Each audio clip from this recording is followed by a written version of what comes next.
Hi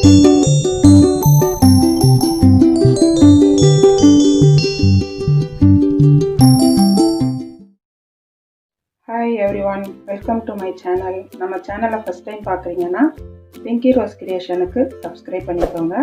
அப்படியே பக்கத்தில் இருக்கிற பெல் பட்டனை ப்ரெஸ் பண்ணிக்கோங்க. அப்போ தான் நாங்கள் அடுத்தடுத்த போடுற வீடியோ உங்கள் நோட்டிஃபிகேஷனில் வரும். வீடியோவை ஸ்கிப் பண்ணாமல் பாருங்கள். வாங்க இப்போ நம்ம வீடியோக்குள்ளே போகலாம்.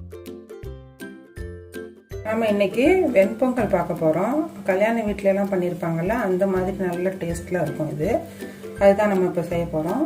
நமக்கு அதுக்கு பச்சரிசி ஒரு கப் எடுத்துருக்கோம். ஒரு கப்புனா இது ஒரு டம்ளரு 200 மில்லி இருக்குல்ல, அதில் ஒரு டம்ளரு இதில் போட்டுக்குவோம். வெள்ளை பாசிப்பருப்பு தோல் எடுத்தது, அது ஒரு சின்ன கப்பில் ஒரு கப் எடுத்துருக்கேன். இது அளவுக்கு கிளாஸில் 1/4 கிளாஸு போட்டுக்கலாம்.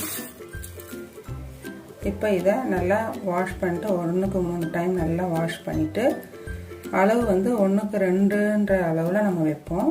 இப்போ இது நான் 1/4 டம்ளர் எடுத்திருக்கேன்.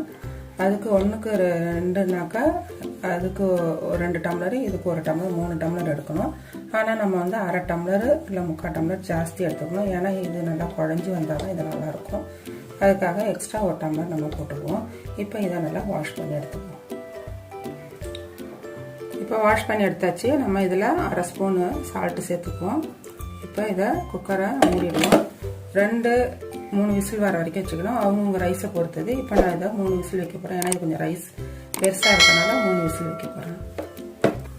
இப்போ மூடியாச்சு. இது 3 விசில் வர வரைக்கும் இருக்கட்டும். அதுக்கப்புறம் தம்மில் போன பிற்பாடு ஆஃப் பண்ணிவிட்டு, தம் போன பிற்பாடு நம்ம ஓப்பன் பண்ணி பார்க்கலாம். இப்போது நம்ம அது குக்கரில் பாயில் ஆகிட்டுருக்கு ரைஸு. அதுக்குள்ளே நம்ம தேங்காய் சட்னி பண்ணிப்போம். தேங்காய் 1/2 மூடி எடுத்துருக்கோம். கொஞ்சம் போட்டுக்கல, ஒரு 3 பச்சை மிளகாய். ஏன்னா நம்ம அதில் வேறு பெப்பர் போடுவோம் ரைஸில், பொங்கலில் வெண்பொங்கலில். அதுக்கு நான் ஒரு சின்ன பீஸ் இஞ்சி எடுத்துருக்கேன் டைஜஸ்டருக்காக. 2 பூண்டு வாசனைக்காக வச்சுருக்கேன். 2 பூண்டு பல். உங்களுக்கு 1 வேணுன்னா கூட வச்சுங்க. நான் சின்னதாக இருக்கனால 2 எடுத்துருக்கேன். பெருசாக இருந்தால் 1 வச்சுங்க.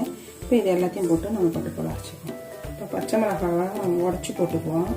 ஏன்னா சின்ன ஜாருன்றதுனால.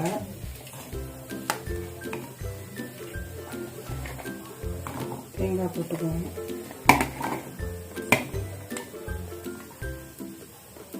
போட்டுக்கலாம் சேர்த்துக்குவோம். இப்போ இதை நல்லா ரொம்பவும் பட்டு போல இல்லாமல் குழப்படணும் இல்லாமல் கொஞ்சம் குறக்குறன்னு அரைச்சிக்குவோம். ரொம்பவும் குறக்குறன்னு இருக்கக்கூடாது, ரொம்பவும் பட்டு போல இருக்கக்கூடாது. அரைச்சிக்குவோம். சட்னி அரைச்சி வச்சு கடுகு சேர்த்து போட்டுக்குவோம். சட்னி ரெடி ஆயிடுச்சு. இப்போ ரைஸு 3 விசில் ஆஃப் பண்ணி வச்சாச்சு. இப்போ தம் போயிருக்கோம். நம்ம பார்க்கலாம். இப்போ 2 விசில்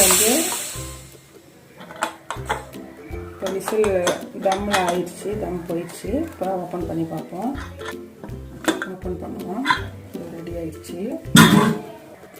இப்போ நல்லா வெந்திருக்கு, நல்லா குழவாக இருக்குது. இப்போ நம்ம தாளிச்சிக்கலாம். இப்போது 2 ஸ்பூன் நெய் போட்டுக்குவோம்.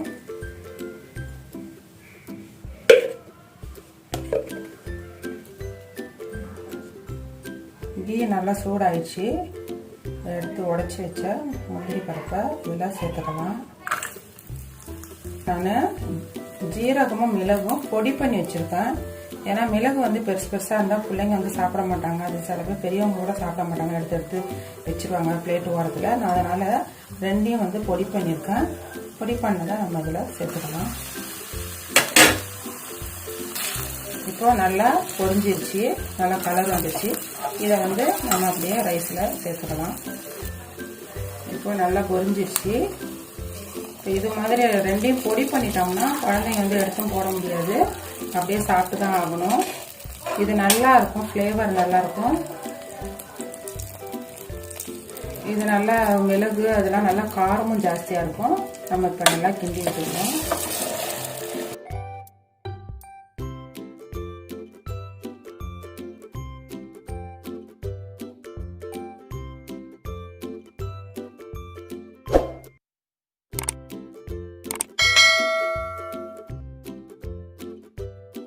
சுவையான வெண்பொங்கல் ரெடி ஆயிடுச்சு. நீங்களும் இதே மாதிரி செய்து சாப்பிட்டு பாருங்க. இது ரொம்ப ருசியா இருக்கும், ஈஸியா டைஜஸ்ட் ஆகும். மிளகா எல்லாரும் முழுசா போடுவாங்க, நம்ம பொடிச்சு போட்டிருக்கோம். அதனால இது குழந்தைங்க எல்லாருமே சாப்பிடுவாங்க. இதே மாதிரி நீங்க செஞ்சு ஒரு தடவை நீங்க செய்து சாப்பிட்டு பாருங்க. தேங்காய் சட்னியோட ரொம்ப நல்லா இருக்கும். எங்க வீடியோ உங்களுக்கு பிடிச்சிருந்துச்சுனாக்கா லைக் பண்ணுங்க, ஷேர் பண்ணுங்க, சப்ஸ்கிரைப் பண்ணுங்க. சப்ஸ்கிரைப் பண்ணிட்டு பக்கத்துல இருக்கிற பெல் பட்டனை பிரஸ் பண்ணிக்கோங்க. அப்பதான் நாங்க அடுத்தடுத்த போடுற வீடியோ உங்களுக்கு நோட்டிபிகேஷன் வரும். தேங்க்ஸ் ஃபார் வாட்சிங்.